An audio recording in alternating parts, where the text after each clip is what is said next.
Hello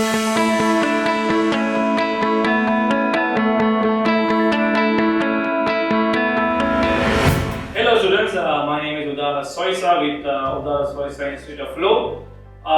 In this short series, we will be preparing you to develop arguments for the upcoming University of London exams, especially with a focus on first and second year subjects. So I hope you will stay tuned with our course. I hope you will learn something new, and I hope you will ace in your exams. All the best students. Hello students, in this short presentation, we will discuss on how to avoid common pitfalls when facing University of London exams. Again, these are not my own observations, these are from your own examiner reports, especially if you look at 2016, 2013 property law examiner's report, you will see most of them. The first pitfall that you should avoid is you should avoid writing short notes. Writing everything you know about a given question will not give you marks. Make sure you restrict your answer, your analysis to arguments pertaining to the questions asked. A lot of students fail University of London exams not because they are lax when it comes to the content. It is because that they do not provide a context to the content. Writing rote bookwork on the general area of law will not give you mark. That's it. When it comes to writing answers, make sure you understand the question before you start writing. It is very important for you to understand that you are often asked on a very specific area in law. If your approach is to write in general, to cover everything you know, hoping you'd, by balance of probability, touch the specific area that you answered, you asked to answer, you're mistaken. Be very specific. The second most important thing you need to understand is to keep your introductions very short. Do not write overlong introductions. When it comes to essays as well as problem questions, make sure your introductions only address the question and the issues asked. Do not write and bombard the examiner with tens of thousands of definitions. Address the issue within 4 to 6 lines. Do not harp on general definitions. If you write an answer and if you feel that even a 5th grader could write that answer, that means your answer is probably a 35. That means you've written a short note. So a great way impressing the examiner is to make sure you stick to the key points examined in your introductions. The third point I would like to tell you is about your conclusions. As examiners, you often look at your introductions and conclusions to start up marking your answers. Do not summarize what you have already said. Try to discuss upcoming legal developments in the specific area you have questioned. Try to write your opinions in the specific area you have questioned. Discuss future predictions again in the specific area you have questioned, not about the general subject matter. For example, if the question is with LRA 2002 abolish adverse possession, discuss your reforms on that.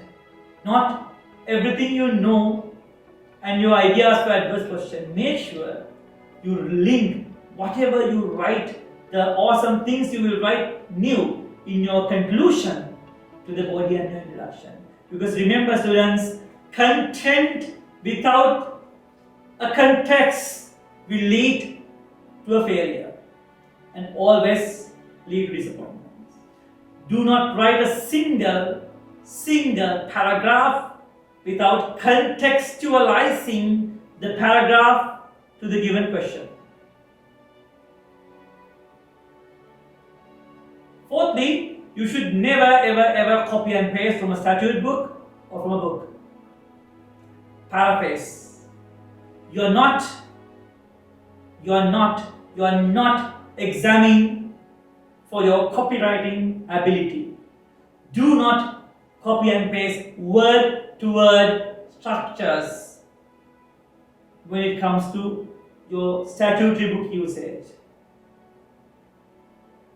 So what you need to understand is your own interpretations, your own paraphrasing tells the examiner you have a higher level of intellectual capacity.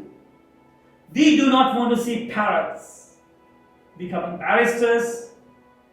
We want to see intellectual analysis. Fifth point I would like to tell you is to divide your answer with subheadings. This is key whether you write a problem question or essay question. Imagine you are writing a contract question, right? So your start can be A's advertisement on ABC newspaper. Or you can maybe say it a bit refined, legal effect of A's advertisement in ABC's newspaper, and then you can discuss whether it's an offer or an ingredient fit. Final point I would like to tell in this presentation is you should analyze. You should argue. Stateless. Make sure your tone is very argumentative. Again, argumentative doesn't mean you're going to be rude, writing rude things in your answer. Present your facts in forms of arguments, in forms you can substantiate later with evidence. If you're writing problem questions, you can stick to the IRAC method: issues, relevant law, analysis and conclusion. But again, make sure you focus 75 to 80% on your analysis. Many students literally vomit law into the answer. This will lead to a failure. Make sure when you write law, it relates to the given question and you make it relevant. That means you relate it, that means you give a context to your content.